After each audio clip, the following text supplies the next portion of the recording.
Já estamos vendo as consequências das mudanças climáticas, mas muitas dessas tragédias poderiam ser evitadas com ações de mitigação e adaptação nas regiões, desde o mapeamento e o diagnóstico de quais são os lugares mais impactados, como também ações de regeneração, integrar conhecimentos, políticas públicas, instituições, planos governamentais em várias esferas e soluções tecnológicas para acelerar as ações prioritárias a serem implementadas. Nessa aula, a gente vai falar sobre essa primeira parte, sobre a importância do mapeamento, conhecer as ferramentas. Para isso, estamos com o coordenador da equipe da Caatinga, do MAP Biomas, e professor da Universidade Estadual da Feira de Santana, Washington Rocha. E para assessorá-lo, teremos o especialista da equipe Caatinga, Rodrigo Vasconcelos. Muito obrigada por terem aceitado o nosso convite. Boa noite, Tatiana. Eu que agradeço, né, em nome do MAP Biomas, da equipe Caatinga, agradeço aí essa oportunidade de dialogar, de estar apresentando o resultado, né, dessa ferramenta muito útil, e tenho certeza que vocês ficarão aí bastante apaixonados pelo que verão. Nós vamos enfocar hoje um tema relacionado à adaptação às mudanças climáticas, e o foco da nossa conversa é falar sobre as ferramentas para monitoramento de emissões e uso da terra, com resultados focados no bioma Caatinga e na fronteira entre esse bioma e o bioma cerrado. Primeiro, esse estudo, né, esse trabalho, ele está dentro de iniciativas de monitoramento que são de amplo interesse da agenda da mudança climática e é coordenado pelo SEG, Sistema de Estimativa de Emissões de Gases de Efeito Estufa, tendo como rede MAP Biomas, que é o Projeto de Monitoramento e Cobertura e Uso da Terra, como executor desse monitoramento envolvendo uma rede de instituições. Essa motivação se dá, como já é de amplo conhecimento,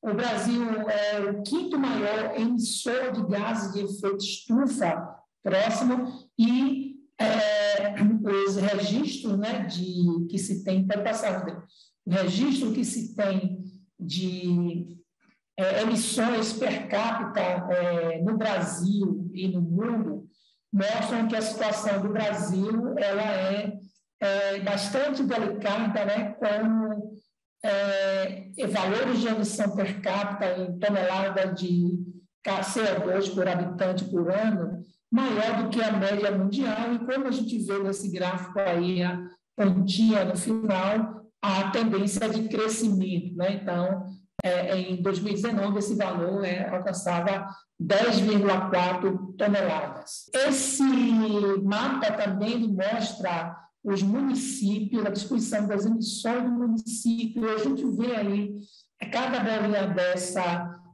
proporcional à contribuição, à distribuição de emissões, ou seja, quanto maior o círculo, maior a emissão por município. E a gente vê a concentração de círculos maiores na região amazônica, especialmente no Pará, além da região sudeste, que essa a gente já esperava. Então, diferente do panorama industrial da região sudeste, a região sul-sudeste, na Amazônia, será o outro responsável por essa emissão, é o que nós vamos ver aqui mais adiante. Esse gráfico mostra, então, que as mudanças de uso e cobertura da terra é o que acontece, é o que está provocando esses valores de maiores emissão em regiões como a Amazônia, e nós vamos falar também daqui a pouco da Caatinga, e devido à remoção de vegetação, devido a queimadas. Então, todas essas transformações que ocorrem na cobertura da terra, que remove floresta e remove então aqueles que seguram, né, que sequestram o carbono, né, e emite. Então, esse processo ele veio a mostrar a necessidade da gente conhecer essa dinâmica das mudanças e transformações na terra, no uso da terra. Isso surgiu o MapBiomas, que é essa rede aí de instituições, coordenada pelo SEG e envolve instituições como universidades, organizações ONGs científicas e empresas de tecnologias, entre elas startups como a Geodatim, que foi criada no âmbito do projeto. E é um apoio amplo aí de instituições nacionais e internacionais, inclusive, que financiam a iniciativa. Hoje, nós temos uma série de iniciativas que envolvem o MapBiomas. Nós vamos nos focar nessa apresentação aqui no MapBiomas Alerta, que é focado no monitoramento do desmatamento. Mas temos várias outras iniciativas e outras oportunidades, quem sabe, a gente pode falar. Aí, só para vocês verem, esse é o painel, o dashboard principal dos mapas anuais de uso e cobertura da terra no Brasil. Esse quadro é de 85 a 2019, nós hoje já temos até 2020, estamos lançando no meio do ano 2021.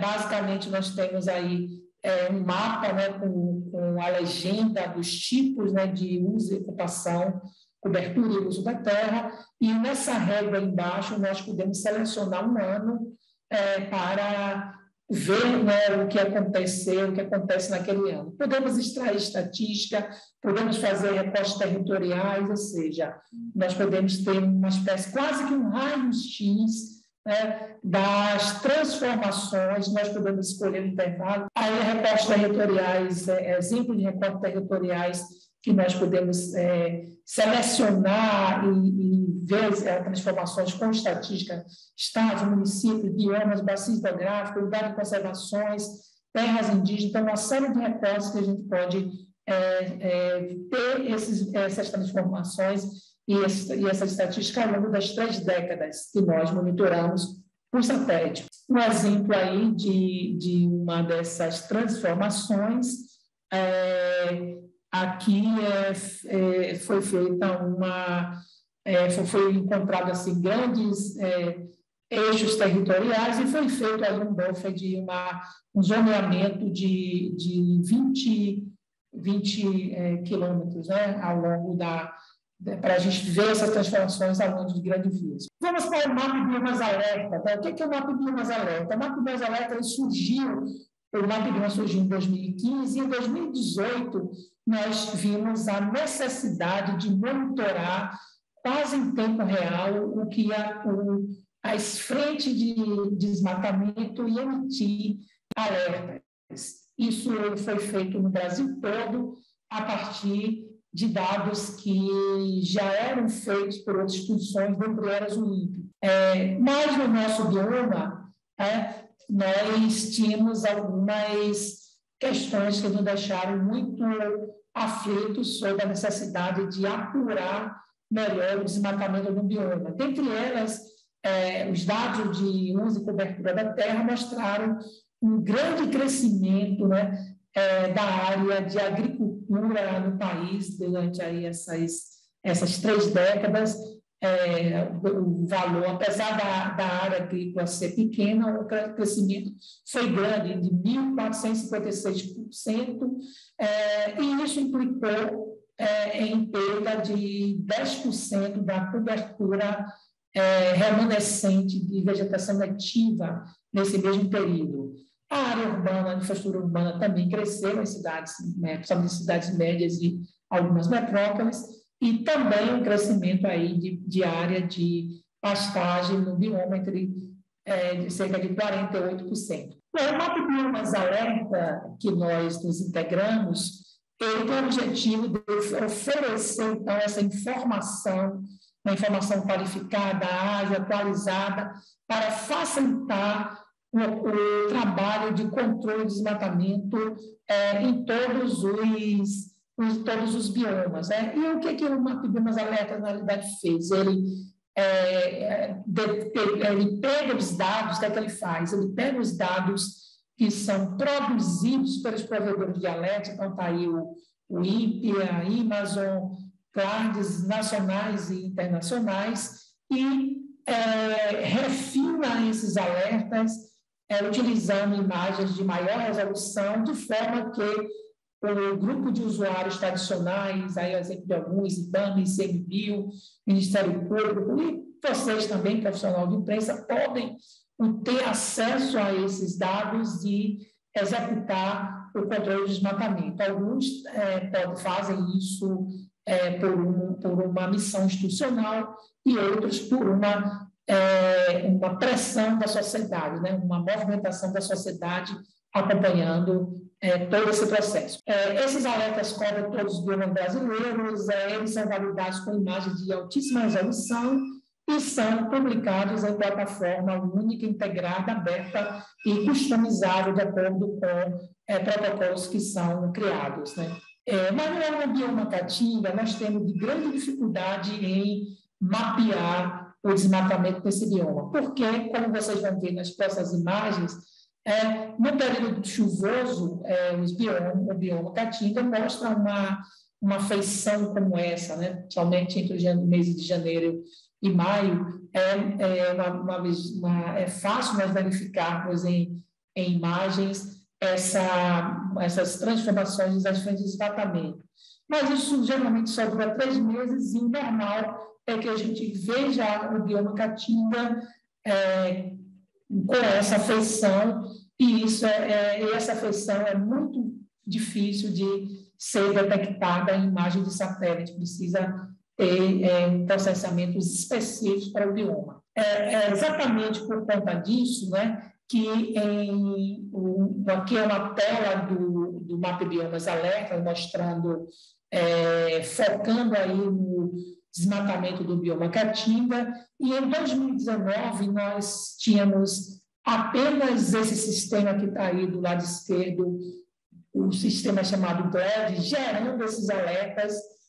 O GLED é produzido pela Universidade de Maryland, nos Estados Unidos, é um sistema global, e observe que esses pontinhos vermelhos, quase que imperceptíveis, em 2019, pontuaram aí pouco mais de 500 alertas, né, durante todo o ano. É óbvio que isso nós percebemos que isso estava subutilizado. E daí nós buscamos a introdução de um sistema próprio chamado de SAD Caatinga, produzido aqui pela UFES e a Geodatim, e observe que o cenário mudou. Então, aquilo que até 2019 nós não enxergávamos, a partir de 2020, nós verificamos, pudemos constatar que no bioma Caatinga há uma quantidade muito maior de desmatamento do que era detectado pelo sistema, então, disponível.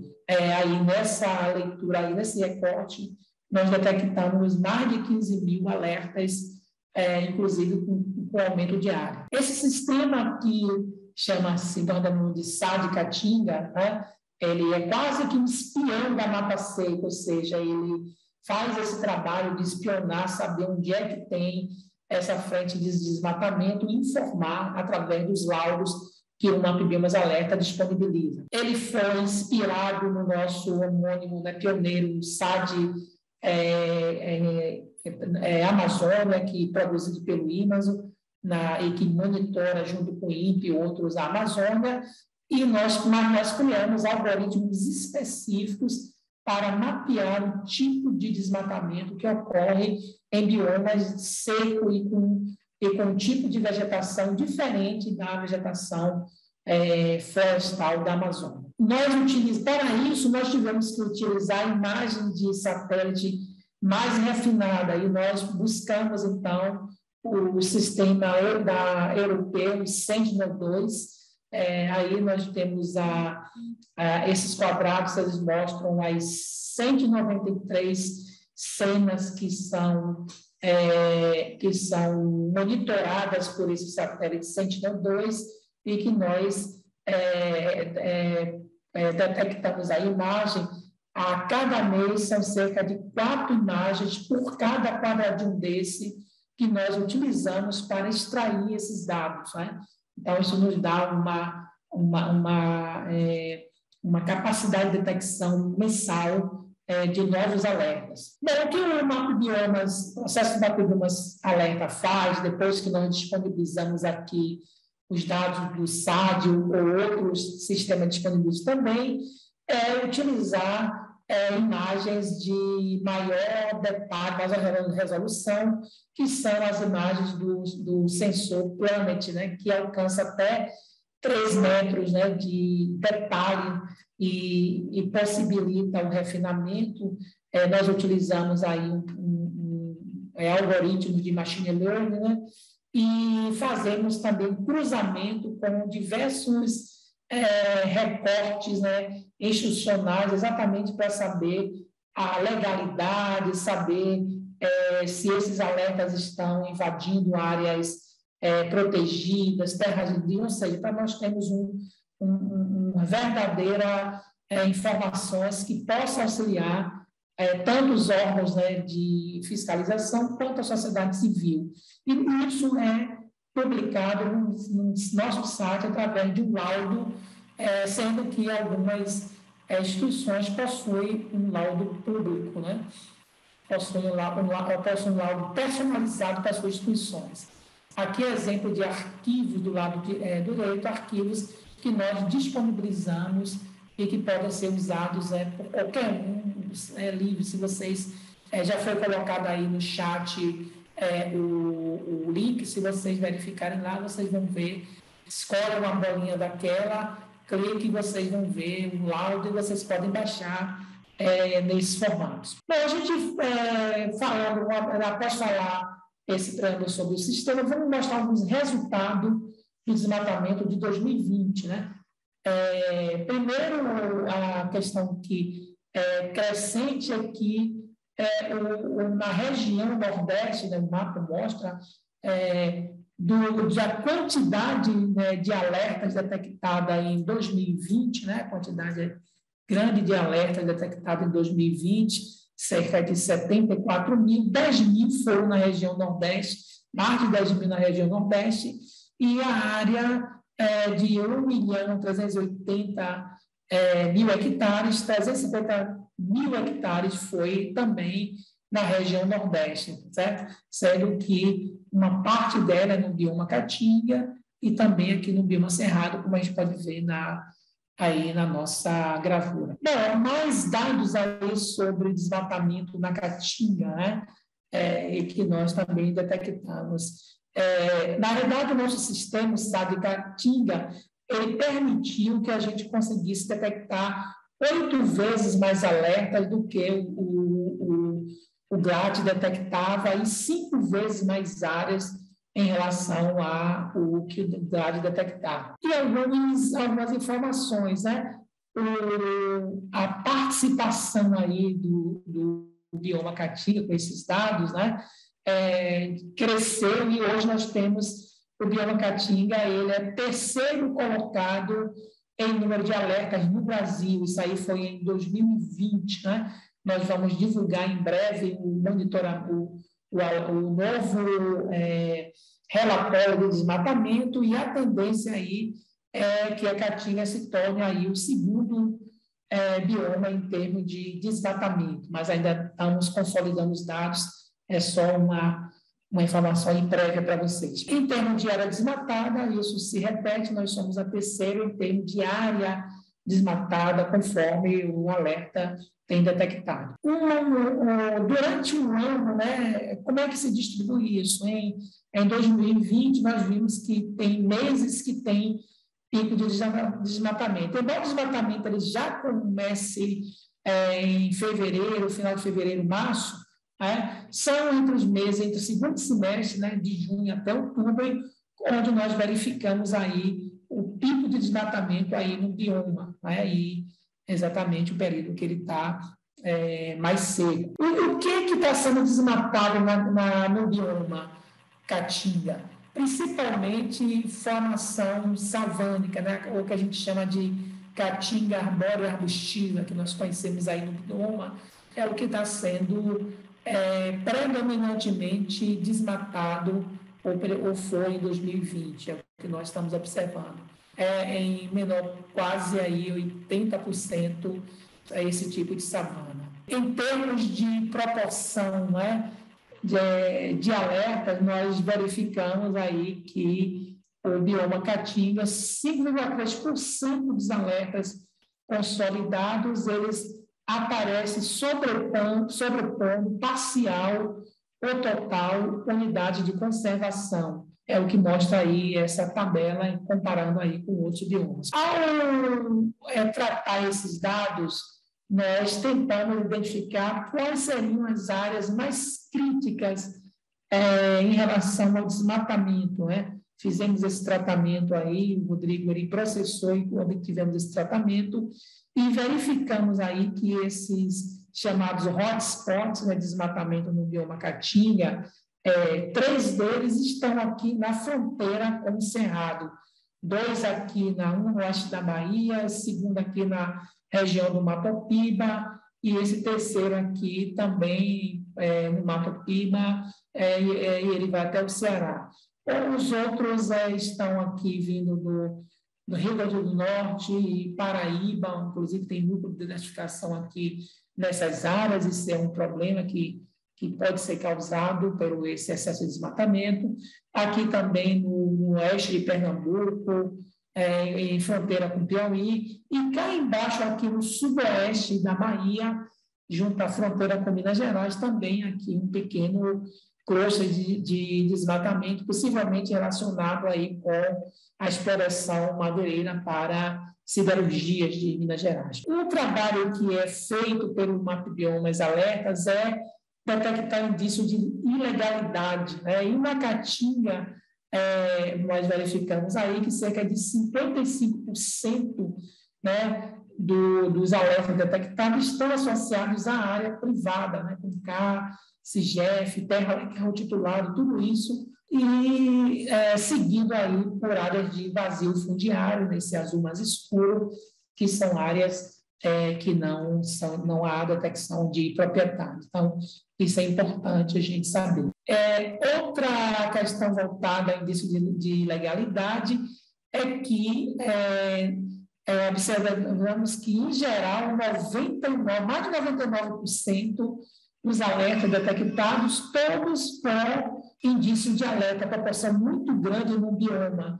Em termos de área, esse número quantitativo, em termos de área, esse indício chegou a 99,78%. O que é que nós temos aí em termos de ações do poder público, né? Então, o objetivo disso é provocar essas ações do poder público de controle e avaliar o desmatamento com evidência de ilegalidade, se eles estão sendo responsabilizados, se há alguma ação feita como atuações, como embargo. Isso aí através das diversas instâncias, né, governamentais, através dos seus órgãos específicos e do Ministério Público também. Então, daí nós buscamos colaboração com esses órgãos para que eles tenham ferramentas, utiliza esse ferramental que nós disponibilizamos para avaliar essas áreas desmatadas. Um problema que nós detectamos, né, é possível que hoje esse quadro tenha mudado, mas no final do ano passado nós detectamos que muito no Nordeste, aqui, muito dos órgãos estaduais disponibilizavam pouquíssimas informações de forma aberta, online, sobre as atuações em embargos que poderiam ajudar a sociedade a monitorar o que houve de desmatamento e o que houve de ações efetivas nos estados, né? E também uma parte desses estados não tem dados georreferenciados, o que é um problema. Como conclusões, a gente já vai passar para o debate, desculpe ter alongado muito, a gente percebe claramente uma tendência de crescimento do desmatamento no bioma, em termo quantitativo. O desmatamento, hoje, ele é uma vasta maioria de atividade ilegal, isso mais de 99%. É possível responsabilizar pelo menos 50% das áreas desmatadas, né? E mais de 50% do desmatamento se dá em área de domínio ou gestão privada. Então, é uma outra característica. Aí, no final, como a gente chamou a atenção, a fronteira da Caatinga com o Cerrado, onde estão as fronteiras agrícolas que estão se expandindo, vêm a ser os principais hotspots de desmatamento no bioma e precisam ser mais controladas, fiscalizadas, monitoradas. Os dados que nós citamos, eles estão no relatório anual de desmatamento, esse relatório publicado, disponível hoje, e em breve, aí, entre julho e agosto, um novo relatório deve ser lançado aí pelo MapBiomas com a atualização desses dados. E, para finalizar, só mostrar, né, que nós temos aí uma equipe grande por trás desse conhecimento. Bom, então era isso que eu tinha falado para vocês e eu e o Rodrigo estamos disponíveis aí para questões. Eu vou, então, começar aqui. Na cobertura jornalística, muitas vezes existe essa questão dos jornalistas de como acessar esses dados, entender esses dados. E aí eu queria ver com vocês como que o MapBiomas trabalha, como vocês podem ajudá-los, né, ajudar o jornalista a compreender esses dados. Tatiana, obrigado pela pergunta, excelente. É uma oportunidade, inclusive, de a gente deixar isso mais claro, né?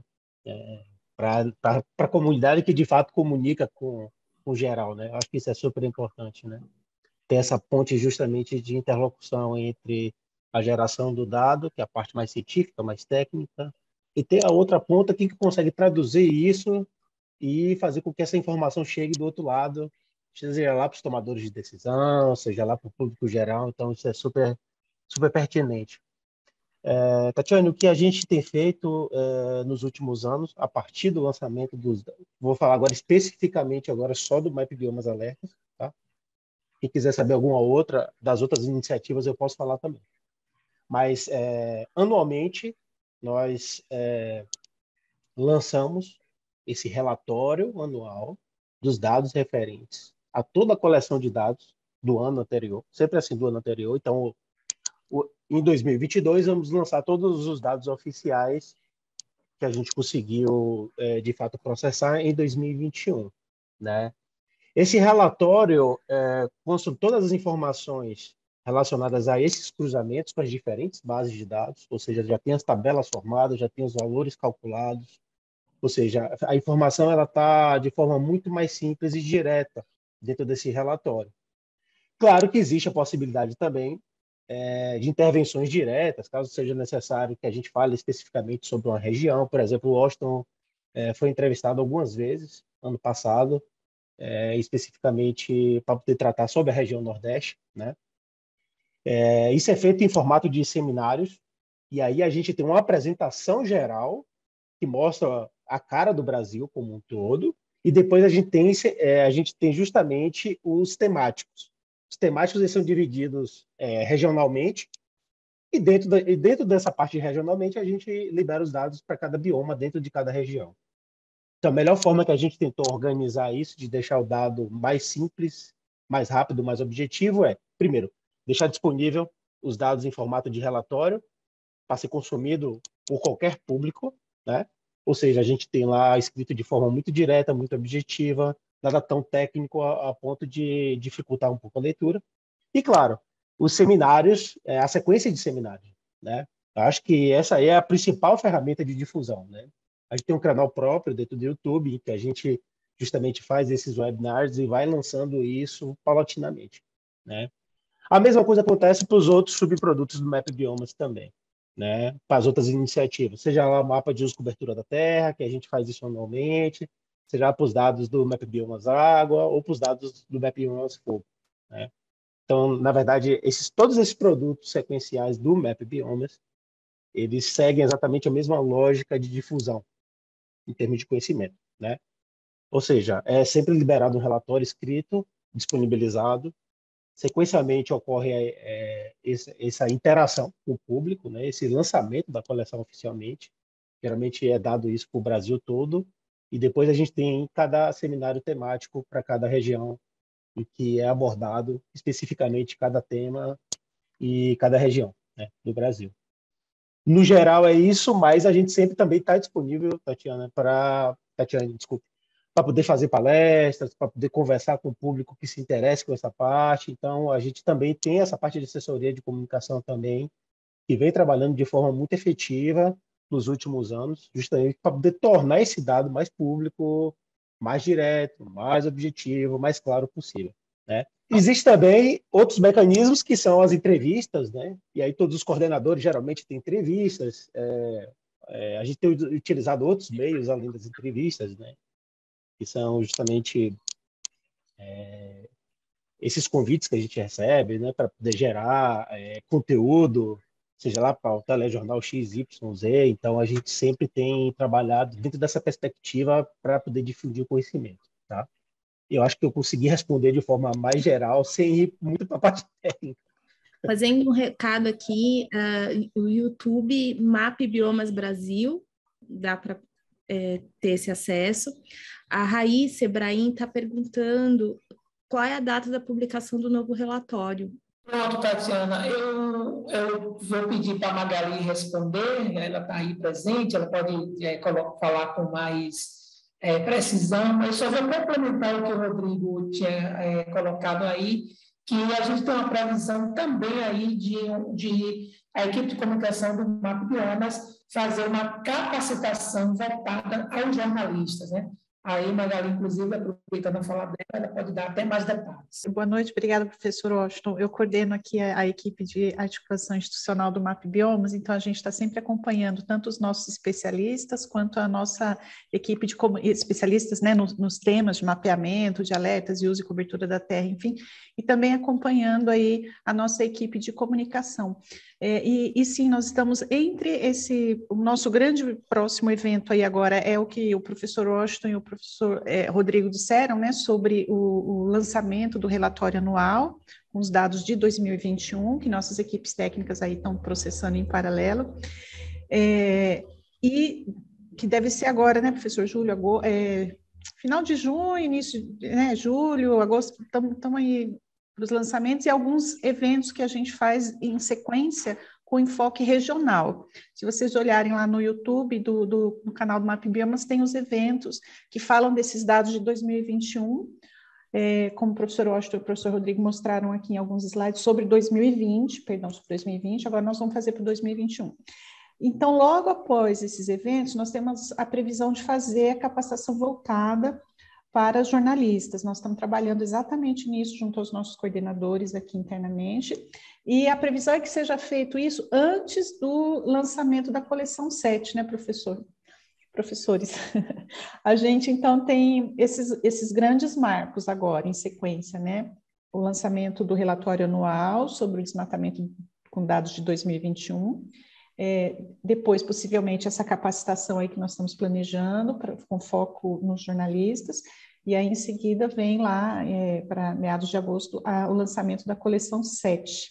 É por aí, né, a nossa previsão de cronograma. E, em paralelo, qualquer dúvida que vocês tiverem e tudo mais, como já foi dito aqui, nós temos aí nossos canais à disposição para o suporte necessário, né, para que vocês utilizem os dados. Vou parar de falar. Obrigada, Magali. Para vocês. Eliane, por favor. Boa noite, gente. Boa noite, professor Washington. Rodrigo, muito obrigada aí pela explanação. Teve uma tabela ali na apresentação do professor Washington que me chamou muita atenção, que é a questão da falta de transparência na informação sobre o desmatamento ali em todos os estados ali do Nordeste. Muito poucas informações sobre a situação. Eu queria saber, primeiro, assim, se esse cenário se repete no restante do país, se é uma tendência nacional, essa falta de informação, essa dificuldade de acesso à informação, e entender também, queria saber um pouco a análise do professor de como é que ele vê isso e quais são as ferramentas que a gente, enquanto jornalista, pode usar para tentar mudar esse cenário, enfim, para tentar facilitar aí o acesso a essa informação. Então, Eliane, obrigada pela questão. Sim, é uma tendência aí no país. A gente observa isso, repete em vários estados. Agora, existe, claro, estados que têm isso bem mais estruturado, né? Mais é uma tendência aí geral que a gente observa. A gente, inclusive, passou a produzir, né, a divulgar nas nossas apresentações uma tabela como aquela, para mostrar o quadro, praticamente para que os estados, os órgãos, eles tenham, reflitam sobre a importância da disponibilidade pública de informações como essa. Porque quando nós divulgamos, por exemplo, vocês na imprensa, vocês têm acesso, por exemplo, lá aos nossos dados, né, de alerta, e nós dizemos lá, ó, esses alertas são ilegais. Né? Por que nós divulgamos aqui? Porque nós já consultamos os dados dos estados, né, e os dados dos estados não estão apontando uma autorização. Então, a gente há aí uma questão que precisa ser esclarecida. Muitas vezes o Estado não atualiza e realmente está... Mas grande parte realmente é falta de informação. A mesma coisa, quantos embargos foram feitos, quanto foram autuados, qual é o poder, né, de ação de cada órgão desse, nós também não sabemos, porque isso não é divulgado. É importante, acho que o trabalho de vocês, profissionais de imprensa, é fundamental, né, em estar confrontando esses números que nós apresentamos e que são públicos, todo mundo pode acessar, com aqueles, né, que são apontados, né, pelos órgãos oficiais. Então, se o Estado diz, lá, informação, não tem desmatamento no meu Estado, não está registrado, e o MapBioma está apontando que tem, ele precisa rever a sua comunicação, porque coisas não estão sendo colocadas a públicas. E sim, é uma informação de interesse público essencial. Desculpa, já passamos do tempo já um bocado, mas eu acho que é importante ressaltar que o MapBiomas tem tem tentado fazer muito a ponte. A gente agradece a Super Magali por isso, que ela tem tentado a todo custo, primeiro, acessar essas informações, acessar todas as secretarias de meio ambiente de todos os estados. A gente conseguiu certos avanços, por exemplo, aqui na região Nordeste, a gente conseguiu, o Austin pode até falar a respeito aí, a gente conseguiu acessar um conjunto de instituições, né, de forma mais direta e objetiva. Mas, sim, existem desafios. A gente sabe, sim, que alguns estados têm uma dificuldade maior do ponto de vista técnico de deixar isso disponível para a sociedade. Existe, sim, uma tendência aí de que essa coisa ela vai melhorando ao longo do tempo, né? Inclusive, no nosso último seminário foi apontado justamente, inclusive, porque a gente tínhamos representantes, né, do Ministério Público e, consequentemente, eles chamaram a atenção para a necessidade desse tipo de iniciativa, de deixar os dados abertos, disponíveis de forma mais acessível, né? Mas, claro, existe aí uma necessidade de adequação, consequentemente, um certo nível de dificuldade, né, de alguns estados de conseguir deixar isso público. E, realmente, criar um sistema, integrar o sistema nesse nível também não é simples, né? Mas o que o MapBiomas ele tem, de fato, contribuído, né? Ele tem criado justamente esses mecanismos de comunicação entre os nossos dados gerados e cada um desses estados, a partir de programinhas que são chamados de API, né, que comunicam exatamente, que tentam levar essa informação de forma detalhada e seguindo exatamente a lógica de como cada estado quer trabalhar com esse dado por instituição. Ou seja, a gente tem meio que, vou tomar aqui, uma fábrica de APIs customizáveis em que cada estado ou cada órgão pode sim acessar a informação da forma que melhor convier.